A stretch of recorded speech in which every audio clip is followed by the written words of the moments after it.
પરસેવો દેખાય છે, આ ડાર્ક સર્કલ દેખાય છે? જી હા, આ વિડીયો એના માટે છે કે જેમ કહેતા હોય, ઓ તમે તો સિંગર છો, તમારે કેટલું સારું નહીં, રોજ બારે નવું જમવાનું, સારા સારા કપડાં પહેરવાના, કોલેબ્રેશનમાં તમને તૈયાર પણ કરી દે, અને તમારે ફરવાનું, તમારે ગાવાનું, લોકો તમારી પાસે ફોટોઝ પડાવવા આવે તો એમને નથી આવતા. જેટલા લોકોને એવું થાય છે કે એને તો બસ ખાલી સ્ટેજ ઉપર રહીને માઇક પકડીને હે એવું ગાય એટલે પૈસા આવી જાય, એવું નથી હોતું. એટલા માટે આ ડાર્ક સર્કલમાંથી પાર થવું પડે.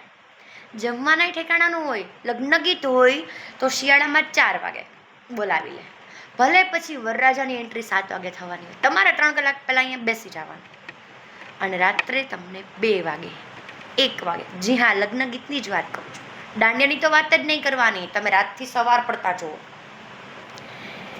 એટલે આ બધી વસ્તુ બહુ સરસ છે, બહુ એટલે બહુ મજા આવે, બહુ જ. પણ એના માટે આ ડાર્ક સર્કલમાંથી નીકળવું પડે, ભૂખ્યા રહેવું પડે, ગમે એટલો શિયાળો હોય, આમ બધા રમતા રમતા થરથરતા હોય, પણ તોય અમે સ્ટેજ ઉપર ચડીએ એટલે આવો જો સરસ મજાનો પરસેવાનો ગ્લો અમારા ફેસ ઉપર આવે છે. એકલા સિંગર્સ નહીં, રિધમિસ્ટ હોય, પછી સાઉન્ડ ઓપરેટરવાળા હોય, પછી કીબોર્ડ પ્લેયર હોય, એ બધા આ પ્રોબ્લેમ્સને ફેસ કરતા હોય છે. એમને પૈસા નથી આવતા એટલે જેવું વિચારતા હોય ને કે સિંગર હોય કે આ ફિલ્ડમાં જે વ્યક્તિ હોય, હા એને તો એમને પૈસા આવી જાય છે ખાલી તબલા વગાડવાના, ખાલી ગાવાના, ખાલી કીબોર્ડ વગાડવાના, તો એવું નથી હોતું ભઈલા. તન તોડ મહેનત કરવી પડે, તબલા તોડ, ત્યારે આવે છે. હા ને, જય માતાજી.